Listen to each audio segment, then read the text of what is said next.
I'm gonna be bouncing because I'm gonna be playing Ghost of Tsushima.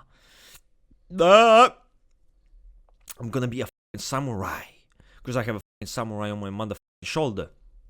So obviously I should play that game. Yeah, what's good, you guys? So the video is about Enneagram and career paths. Obviously we have career paths for personality types like 16 personalities MBTI, right? Never did that, never seen that really for Enneagram done as much. Let's start with Enneagram 1. Jobs that you can excel in usually will have to do with, again, administration, laws, rules, anything that you deal with regulation, with factual information, data analyst, maybe even, probably somewhere in the healthcare, surgeons, maybe even, but anywhere in administration, military, right, management, that's where you really will thrive. Management in such positions. Dietitians, they can be one course. You see some one course in bodybuilding. Accountants, right, financial advisors. All of that shit is very Enneagram 1. Now, Enneagram 2, there is a big distinction between the subtypes, unlike the 1. I think all ones are really kind of alike in what they like.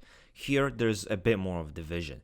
So, sexual 2, obviously. Obviously, the answer is OnlyFans. And listen, if you already like showing your titties and your ass to everyone, why not do it for money? A lot of jobs to do with maybe beauty, right? Some makeup shit, some maybe being a fucking barber, maybe being into design, maybe being into fashion.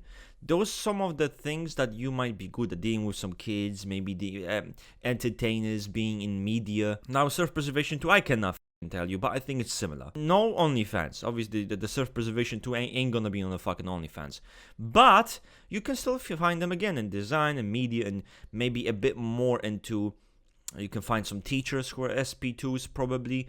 Some dealings with children, maybe a bit more here, right? With the SP2 side. Now, social 2, it's a bit more tricky, but general, where in positions of influence in certain organizations, healthcare, you'll see a lot of them in there, media, shit ton of them there, influences, entrepreneurs, that is where they really thrive. Then Enneagram 3, which is business, okay? Because you're dealing with someone who's very efficiency seeking, very pragmatic, but great at selling, great at marketing, business, entrepreneurship. There's definitely more business side to the social 3. The self-preservation 3 is still this way, probably a lot in engineering. The best bodybuilders in the world are self-preservation 3s, literally. Arnold Schwarzenegger, the most famous one, and CBAM, okay? Another SP3. Some even say Sam Sulek might be an SP3. There's a case for him being an SP9, but I would say he definitely has a great grasp at TE, whatever the that is, right? And he does not really follow other people's TE, right? He creates his own norm, he creates his own take on TE, which means definitely in the ego block for him there. So, another case. And again, they're great at it. With the sexual 3, you're kind of seeing a more entertainment and more people-oriented. There's still that efficiency, there's still that marketing.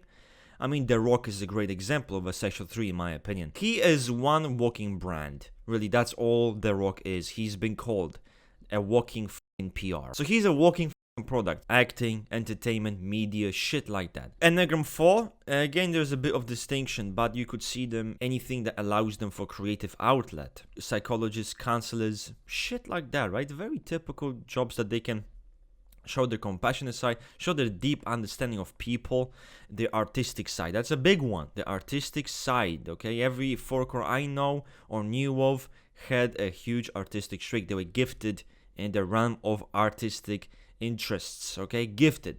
The only reason some of them are not pursuing that is only because there's no fucking money to be found in liberal arts, you know? And it's quite sad because we live in a world where it's not about your passion. It's not about what you like to do. It's not about what you love to do. If you are a great writer, you create novels and shit, most likely you're never gonna go far with it. And that's the shitty part, because you'll have to sacrifice on stability, job stability, and maybe even money, income, because you're following your passion. And that's the sad part of today's society. It's just pure pragmatism to the point where that's all that matters. Money is just one big jerk off. And everyone's fucking obsessed about it. As self-preservation 4, that's where you kind of see a distinction. You could see them maybe in EMTs, like paramedics, something to do with nurses, a lot of that in healthcare. You'll probably see a lot of SP4s in healthcare. So coaches, you could probably see them too. healthcare might be a good thing for you to go into. That's where you can be dutiful to a higher ideal, which is, saving people's lives or helping people and being an important part of saving someone. Enneagram 5, which is basically geekism, right? A lot of philosophy. That is big one. Philosophy, IT, a lot of IT, computer science. That's your go-to. A lot of STEM fields. STEM fields in any place where you exercise absolute geekism is your superpower. Look for places that want you to think out of the box, that want you to think abstractly. You want to be independent, okay? Not only just overall away from people, because you're an introverted type, you're also autistic as so that's just stay away from people, right?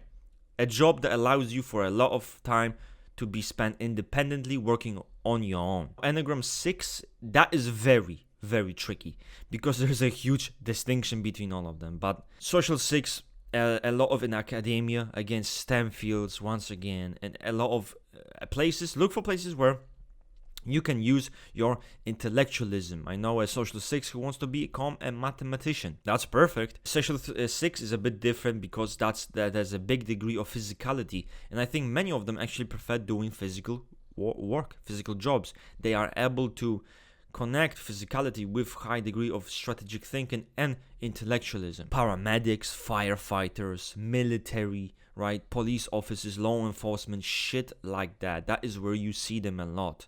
With SP6s, there's still the big degree of intellectualism, so you can still go to the STEM fields, you can still go to the geekism, but there's this human part of you, counselors, therapists, nurses, shit like that, right? Now, Enneagram 7, that is where we see a lot of entrepreneurs, right? A lot of entrepreneurs, you see a lot of lawyers, you see a lot of salespeople, you'll see a lot of innovators, a lot of people in STEM fields. You basically want to get into a place that allows you to exploit your ability to constantly expand on shit. Mental expansion, that's where you're great at. So innovation, okay? That is where you should see. Avoid places that are very structured. Avoid places that really restrain your thinking. You want to be just like the 5 in terms of thinking outside of the box, but here with even bigger focus on innovating, finding new things. Well, the social 7 is going to be more intellectual, STEM fields, science, all of that geeky shit, maybe some even psychology. With SP7, more entrepreneurship, stockbrokers, business, a lot of stuff like that. With social 7, this is hard because they're still intellectual, they're very intellectual, but there's this human part. So you psychologists, maybe journalists, I think that's possible. Funnily enough, I know one journalist, she interviews UFC fighters and she's really good at it. In fact, people consider her to be the best interviewer. Now, Enneagram 8, we'll see once again, just with the 7, a lot of entrepreneurship. And now, obviously, the logic is simple. Don't want anyone restraining you. Don't want anyone restricting you. You want complete freedom, and you want to be able to be your own boss. That's literally the logic here, right? You wake up when you do everything as you fucking want to do, not under anyone's command. So that's a big one. But I see also the self-preservation aids, stockbrokers in business, very good in business and very good in management. In construction, project managers, construction, shit like that, construction managers, firefighters, military, that happens. Sports coaches, right? Again, fitness coaches, you'll see that a lot. You'll see even on the social aid side more entertainers, more media people. That's also gonna happen with the 8s. So even in politics, you can see some of them. So this is where you should go. Look for things that allow you to have independence, to really operate on your own term without anyone telling you what the fuck to do. And then once you have that achieved, you can do the rest, Also a job that allows you to challenge yourself and maybe have an impact. Self-preservation 9s in general, probably you should go in fields where welders, carpenters, shit like that, right? Electricians, technicians, whatever the fuck it is that allows you to kind of tinker with shit, right? That is what they're really the best at. So look at something like this. I also think many SP9s would find themselves even in accounting, even in jobs, office jobs, desk jobs that are very routine-like and very oriented towards comfort. I think that is what you're going to see with many of the self-preservation nines, even all the other nines. There's a certain orientation towards comfort. Again, a bit more steady. 9 to 5 can be something you might want. With social 9, yoga instructors, right? You have the humanitarian shit, HR, nurses, a lot of nurses, a lot of in healthcare. As a social 9, just do what... Basically areas where you can help people. That's as simple as that. Therapists, nurses, shit like that. Working with kids, anything that you can impact other people, maybe even be put in positions where you are in leadership positions. That still can happen with a social 9. Sexual 9s, a similar story. A lot of nurses and a lot of caretakers. That is really probably the primary orientation of the sexual 9. I'm gonna be bouncing because I'm gonna be playing Ghost of Tsushima. I'm gonna be a fucking samurai because I have a fucking samurai on my motherfucking shoulder. So obviously I should play that game. Ciao, bye, I'm bouncing.